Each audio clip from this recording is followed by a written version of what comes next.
What's up guys, Dan here, aka Dan Munster, and I'm going to be giving you my insights on the operating system that runs on the Galaxy Note.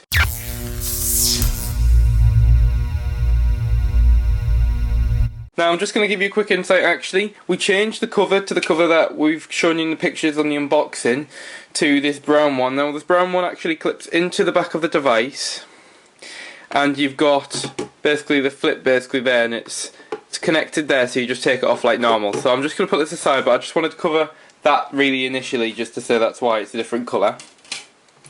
Now the device itself is very, very fast. It uses a 1.5 GHz quad-core processor. It has a 5.3 inch screen, and it's just really a really excelling device with a Super AMOLED screen on it as well. All you do is you swipe it up for the motion. Now we've got all of these. I've taken all of the contacts off really. I've been using it for like the last couple of days just to get really a good insight onto the device, and I've been comparing it to my current usable device, which is my iPhone 4, which I will be doing an internet test and comparative analysis with at the next video. So we're going to go through the software here. So you've got the standard page layout, and you've got the fact you can add widgets if you just click on the widgets, and I like the fact that you can scroll along the bottom for the widgets. It's just a much smoother feature for them. Now something I did notice on this is it's got heavy Google integration. So you've got email, Google Mail, Google Play, Google Search, Google Phones, Google Photos even, sorry, and Google Plus and Latitude. They're all Google features. I apologise about hitting the camera there. We've also got the Play Store, which is something really, really cool. Now the Play Store is going to be playing much more of an active role in most things. Now we are getting the Nexus 7 hopefully in the next week or so, so we'll be able to compare the Note hopefully with the Nexus 7. You've got Polaris Office, picture frame, power savings, just general settings that you'd really want. So if we were to choose, well, I'll choose one just now, sorry. We'll go for the torchlight, because that's always a handy feature, and I want to just drop it there. It drops seamlessly. You just click the button and you go out to the beginning and then just scroll to the left and it's there. Also applications, you've got mini diary, voice recorder, voice link, many features. A lot of them require the internet, which is the only big downside to this, because obviously packaged in the UK you generally get about 1 GB worth of internet use, and with most of these requiring the internet to go onto, I thought that was a massive downer in my eyes. I'd just like to have some apps that you don't need to go on the internet. However, again, when I compare it to the iPhone, it's going to be a similar boat for that, so really the comparison is both of them let you down in that aspect. It does heavily drain the battery for the internet. However, the biggest thing that I felt that drained the battery on this, and if we found it on the settings and without moving the phone, we're just going to scroll this and go to battery. As you can see there, that's how it basically runs. 76% of this is from the battery alone. Now I have just charged this, so just discharging. Now battery life runs really, really well. It got down to 33% after about 7.5 to 8 hours. That was on standby for a substantial period of time, but I was basically using it as my normal phone, how I would normally use it. I wanted to give you the best impression I really could from it, so that's the reason why I did it like that. The touch capacitive screen and the buttons at the bottom are really handy. I think maybe the iPhone might be able to benefit from that, and other phones that don't generally have the capacitive, but again, that's something that I'll have to discuss in the next video. I don't really want to talk too heavily on it now. The swipe motion, as you can see, it's not lagging at all. That's probably because of the 1.5 quad-core processor in the device. I feel like this actually excels this device to the top of the marketplace. It's got the exact same processor in it as the Galaxy S3. It's basically, the specs are identical by the sides of the screen. Even though when I did go to my local Carphone warehouse recently, they did claim that both the Galaxy S3 and the Galaxy Note had a 5-inch screen, whereas the S3 must be somewhere between 4.3 and 5.3. As when you do a comparison between the two devices, it's completely not the same. We're going to open up a really handy feature that I loved about this device, and it's something great for people who've never really used an Android device, or actually never really used this, because it gave you a good insight into how to use it. So you go on the video player, and as standard with this you get the Galaxy Note tutorial. So what I'm going to do is I'm going to play this video for you. The sound quality is very, very good in it. The graphics are amazing. Something I didn't really expect to be this good in the video playback. So we're going to focus the screen now, and I'm going to play, and then we're just going to snippets of it, but we'll just go through the first 20 or 30 seconds of it, really. It drives you through the pen, the feature that I'm going to talk about very, very soon. If you click the button, you get the gestures. You can take screenshots, you can play with notes. I used the pen quite heavily for about 2 to 3 hours just to see what it would be like. It's really, really good for taking notes, and something I would really is a big feature to this.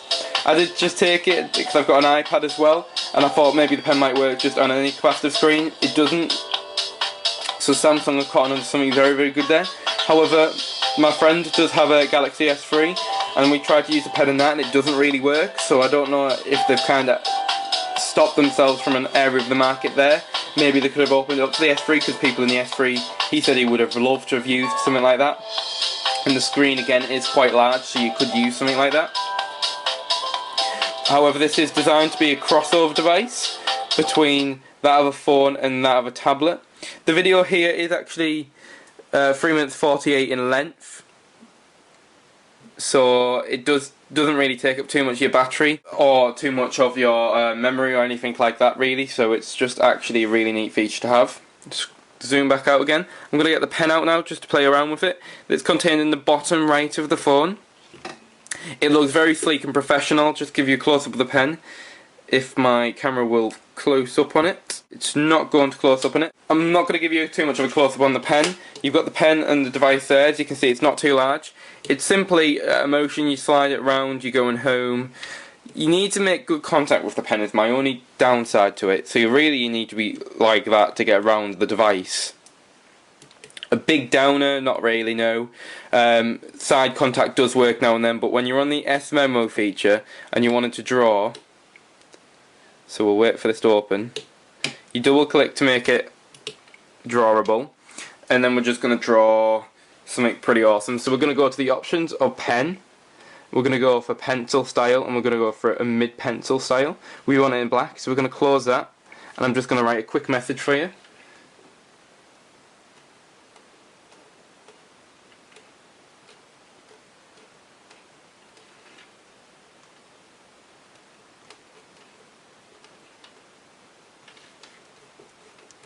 As you can see, I didn't get proper contact on the line there, so it hasn't drawn the full line. However, Bloom Corp does rule, so I think that's a very applicable message. If you wanted to write text, for example, so we could go BLC, which is our new slogan, going to be brought in very, very soon. We've got that option there. If we wanted to cancel the text, we can cancel it, but I think this might cancel the whole document. We're not going to do this, so we're going to click that. And we're going to call this Bloom Corp, so you can enter the title. As you can see, there is some difficulty sometimes with entering stuff onto the device. And sometimes I'm very incapable of typing, but that's just me, so don't hold that against the device.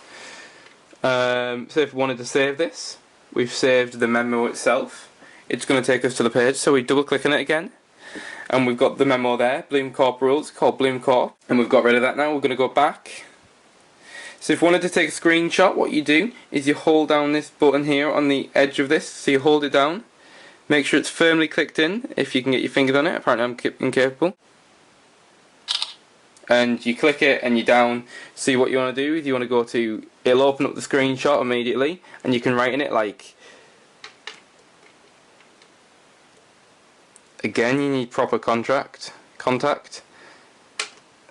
and that definitely doesn't say the message I wanted it to say, BLC. So yeah, it's really good. You just play around with it. You can wipe everything off. You can start again. You don't have to draw on it, and you can just cancel the screenshot itself. There's not really much more to say. I mean, we updated the software to run on Ice Cream Sandwich as soon as we did get the device, because we thought it would be very handy just to play around with it with Ice Cream Sandwich on. So we're using the most latest software. We've got a really good powerful processor. It's not lagging at all. If you wanted to go on any of these, it asks you, prompts you to set an account, talks you through it like standard. There's nothing really much more to say. We've got rid of everything off it, so the device is basically clean for anyone wanting to use it. Because it's between me and my brother, we both use the device just to give it the best and our most condensed impressions to give you a better review at a later date. So that's probably the biggest reason whilst we always change the devices and tablets between each other. It does give you a more focused review and one which is less opinionated but more factual. So that's a big positive for you guys. I'd just like to say thanks for watching. Check out the other videos. We will be putting links in the top left, past and top right for our next one. Subscribe in the link just at the bottom of the video right now. I'd just like to say thank you for watching and peace out. Obviously comment, rate and subscribe. Again, just obviously you like the video, comment down below what we improve in the video. I'm not going to waffle on much longer. Yeah, so I'm going to end it right now guys, so peace out and see you later.